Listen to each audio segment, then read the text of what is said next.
তন্ময় ভেবেছিল সব শেষ হয়েছে। অরুণার আত্মা মুক্তি পেয়েছে, ভবনের সত্য উন্মোচিত হয়েছে, এবং পুলিশ রুদ্রের কুকর্মের বিষয়টি নিশ্চিত করেছে। কিন্তু কিছু দিনের মধ্যেই এমন কিছু ঘটনা ঘটতে শুরু করে, যা তাকে আবার সেই ভবনের দিকে টেনে নিয়ে যায়। গ্রামের মানুষ ভবনটির চারপাশে অদ্ভুত ঘটনা লক্ষ্য করতে শুরু করে। যারা ভবনের কাছ দিয়ে হেঁটে যায়, তারা বলে, রাতের বেলা ভবন থেকে অদ্ভুত আলো বের হচ্ছে, যেন কেউ ছাদে দাঁড়িয়ে কিছু খুঁজছে। আবার কখনো কখনো চিৎকার শোনা যায়। একদিন গ্রামের এক কিশোর, শুভ, বন্ধুদের সঙ্গে ভবনের কাছাকাছি যায়। মজার ছলে সে ভবনের ভেতরে ঢোকার চেষ্টা করে। কিন্তু কয়েক ঘন্টা পরও শুভ বাড়ি ফেরেনি। সকালে গ্রামের মানুষ তাকে ভবনের পাশের মাঠে অজ্ঞান অবস্থায় খুঁজে পায়। শুভ জেগে ওঠার পর বলে, ভবনের ভেতরে একটা ছা আমাকে ডেকেছিল। আমি ছাদে পৌঁছানোর চেষ্টা করছিলাম, কিন্তু হঠাৎ কেউ আমাকে ঠেলে ফেলে দেয়। আমি আর কিছু মনে করতে পারি না। এই ঘটনার কয়েক দিন পর তন্ময় এক গভীর রাতে একটি অদ্ভুত স্বপ্ন দেখে। সে দেখে ভবনের ছাদে রুদ্রের ছা আবার ফিরে এসেছে। তার কণ্ঠ ভয়ঙ্কর, আর সে বলে, তুমি ভেবেছিলে আমি শেষ হয়ে গেছি। অভিশাপ তো এখনো বেঁচে আছে। আমি এবার তোমার আত্মাকেও বন্দি করব। তন্ময় ঘুম থেকে জেগে ওঠে, পুরো শরীর ঘামে ভিজে গেছে। সে বুঝতে পারে, ভবনের অভিশাপ এখনো পুরোপুরি শেষ হয়নি।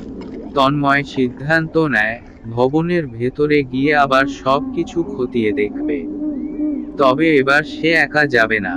সে তার বন্ধু অয়ন এবং রিয়ার সঙ্গে কথা বলে। তারা দুজনই সাহসী এবং আগেও তন্ময়ের এই রহস্যময় অভিজ্ঞতা সম্পর্কে শুনেছে।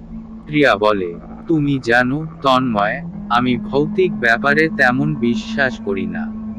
তবে তোমার অভিজ্ঞতা শোনার পর এটা পরিষ্কার যে, ভবনটিতে এমন কিছু আছে যা ব্যাখ্যাতীত।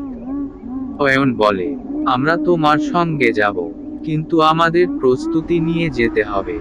টর্চ, ক্যামেরা আর কিছু সুরক্ষা সরঞ্জাম নিয়ে চল। তিনজন একসঙ্গে ভবনের দিকে রওনা দেয়। তন্ময়, অয়ন এবং রিয়া ভবনে ঢোকে। ভেতরের পরিবেশ একদম আগের মতো নয়। যেন ভবনটি আরো অন্ধকার এবং ভারী হয়ে গেছে। প্রতিটি ঘরে একটা ঠান্ডা বাতাস বইছে। তারা সিঁড়ি বেয়ে ছাদে পৌঁছায়। সেখানে গিয়ে দেখে, ত্রিভুজ চিহ্নটি অদ্ভুতভাবে জ্বলছে। তবে এবার তার চারপাশে নতুন কিছু খোদাই করা চিহ্ন দেখা যায়। রিয়া তন্ময়ের ডায়েরি থেকে ওই চিহ্নগুলো মেলানোর চেষ্টা করে। রিয়া চমকে বলে ওঠে, এই চিহ্নগুলো অভিশাপের পুনর্জাগরণ বোঝাচ্ছে। এখানে কিছু মানুষ হয়তো ইচ্ছা করে এই চিহ্নগুলো এঁকেছে। তন্ময় বিস্মিত হয়ে বলে, তাহলে কি কেউ ইচ্ছা করে এই ভবনের অভিশাপ আবার জাগিয়ে তুলতে চায়? তারা সিঁড়ি বেয়ে নিচের গোপন কক্ষে ফেরে। সেখানে গিয়ে দেখে, সিন্দুকটি এখন পুরোপুরি বন্ধ। শিকলগুলো নতুন করে বাঁধা হয়েছে, এবং সিন্দুকের উপরেও নতুন চিহ্ন আঁকা। তন্ময় সিন্দুকটি খুলতে চেষ্টা করে, কিন্তু এক তীব্র বাতাস ঘরের ভেতর ঘুরতে শুরু করে। কক্ষটি অন্ধকার হয়ে যায়, এবং একটি কণ্ঠ শোনা যায়, তুমি আবার এখানে এসেছো। এবার তোমাকে ভবনের অভিশাপের সঙ্গে বেঁধে ফেলব। তন্ময় চিৎকার করে বলে, যতবারই অভিশাপ ফিরে আসুক, আমি তা শেষ করব। তুমি আমাকে ভয় দেখিয়ে থামাতে পারবে না। কক্ষের বাতাস শান্ত হয়, এবং দেয়ালে একটি নতুন চিহ্ন ফুটে ওঠে। চিহ্নটি দেখে তন্ময় বুঝতে পারে, ভবনের অভিশাপ একদল মানুষের দ্বারা নিয়ন্ত্রিত হচ্ছে।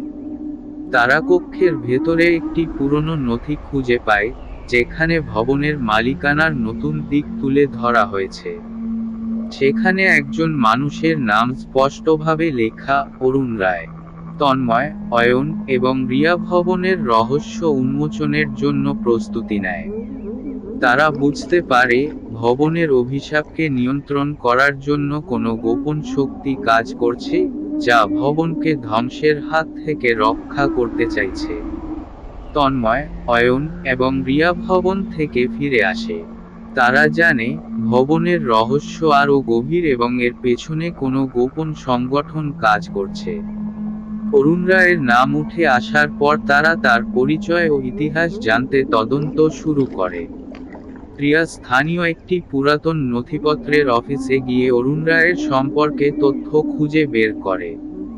সে জানতে পারে যে অরুণ রায় ছিলেন রুদ্র রায়ের ছোট ভাই এবং তারা একসঙ্গে ভবনের মালিক ছিলেন।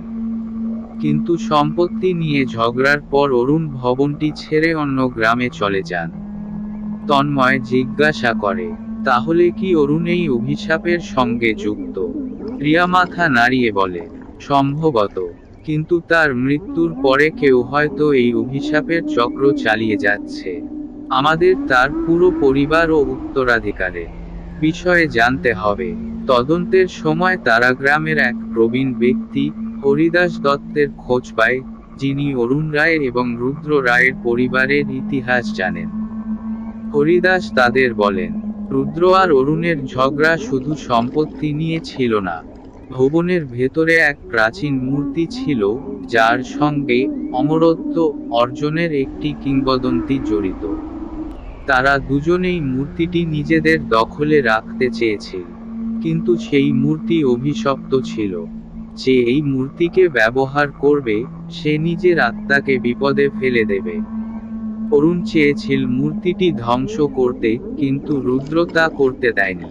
ফলাফল, পুরো ভবন অভিশপ্ত হয়ে যায়। অয়ন বিস্মিত হয়ে বলে, এর মানে কেউ এখনো সেই মূর্তির শক্তি ব্যবহার করে এই অভিশাপকে সক্রিয় রাখছে। তারা জানতে পারে অরুণ রায়ের একটি নাতি এখনো জীবিত আছে। তার নাম প্রীতম রায় এবং সে কাছাকাছি এক শহরে থাকে।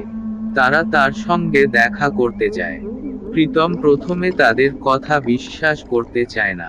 সে বলে, আমার পরিবার ধ্বংস হয়ে গেছে এই অভিশাপের জন্য। আমি ভবনের কাছেও যাই না। তোমরা কেন এসব নিয়ে ঘাটাঘাটি করছো? তন্ময় দৃঢ় কণ্ঠে বলে, আমরা এই অভিশাপ চিরতরে শেষ করতে চাই।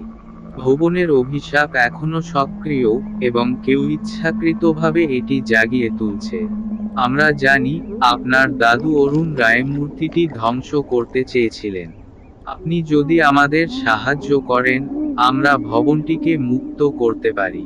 প্রীতম দীর্ঘশ্বাস ফেলে এবং রাজি হয়। প্রীতম তাদের জানায়, ভবনের অভিশাপকে চালিয়ে যাওয়ার জন্য একটি গোপন সংগঠন কাজ করছে। এই সংগঠনের সদস্যরা বিশ্বাস করে, মূর্তিটি ব্যবহার করে তারা অমরত্ব অর্জন করতে পারবে। তারা নিয়মিত ভবনে গিয়ে কিছু গোপন আচার অনুষ্ঠান করে, যাতে অভিশাপের শক্তি ধরে রাখা যায়। প্রিয়া জিজ্ঞাসা করে, কিন্তু এরা কারা? এরা কিভাবে ভবনের ভেতরে ঢোকে? প্রীতম উত্তর দেয়, তারা রাতের গভীরে ভবনের ভেতরে যায়। তাদের একজন নেতা আছে, যে মূর্তিটির আসল শক্তি নিয়ন্ত্রণ করে। কিন্তু তাকে ধরার জন্য তোমাদের খুব সতর্ক হতে হবে। তন্ময়, অয়ন, প্রিয়া এবং প্রীতম সিদ্ধান্ত নেয় ভবনে ফেরার। কিন্তু এবার তারা সংগঠনের সদস্যদের হাত থেকে বাঁচতে পরিকল্পনা করে। তারা রাতের বেলা ভবনে যাবে, যাতে সংগঠনের আচার অনুষ্ঠানকে থামানো যায় এবং মূর্তিটির রহস্য উদ্ঘাটন করা যায়। তন্ময় বলে, এবার আমাদের সবাইকে একসঙ্গে থাকতে হবে। কোনো ভুল করলে অভিশাপ আরো ভয়ঙ্কর হয়ে উঠবে। রাতের গভীরে তারা ভবনের দিকে রওনা দেয়। চারপাশে অদ্ভুত নীরবতা, আর বাতাস ভারী। ভবনে ঢুকে তারা সিঁড়ি দিয়ে নিচের কক্ষে পৌঁছায়। কক্ষটি আগের চেয়ে আরো অন্ধকার এবং ঠান্ডা। ঠিক তখনই তারা ছায়ার মতো কিছু মানুষকে দেখতে পায়, যারা ত্রিভুজ চিহ্নের চারপাশে দাঁড়িয়ে আচার অনুষ্ঠান শুরু করেছে। তাদের সামনে মূর্তিটি রাখা। প্রীতম ফিসফিস করে বলে, ওটাই সংগঠনের নেতা। ওকে থামানোই আমাদের প্রধান লক্ষ্য। তন্ময় ধীরে ধীরে এগিয়ে গিয়ে চিৎকার করে বলে, তোমরা এই মূর্তির অভিশাপকে ব্যবহার করে যা করছো, তা শেষ হয়ে যাবে। আমি এটা ধ্বংস করব। সংগঠনের নেতা হঠাৎ ঘুরে দাঁড়ায়। তার চোখে বিদ্বেষের আগুন, আর সে বলে, তুমি ভাবছো মূর্তি ধ্বংস করলে সব শেষ হয়ে যাবে? এটা তো কেবল শুরু। তোমার মতো সাহসীরা অনেক এসেছে, কিন্তু সবাই অভিশাপের শিকার হয়েছে। কক্ষটি এবার ভয়ঙ্কর বাতাসে ভরে ওঠে, আর আলো জ্বলজ্বল করতে শুরু করে।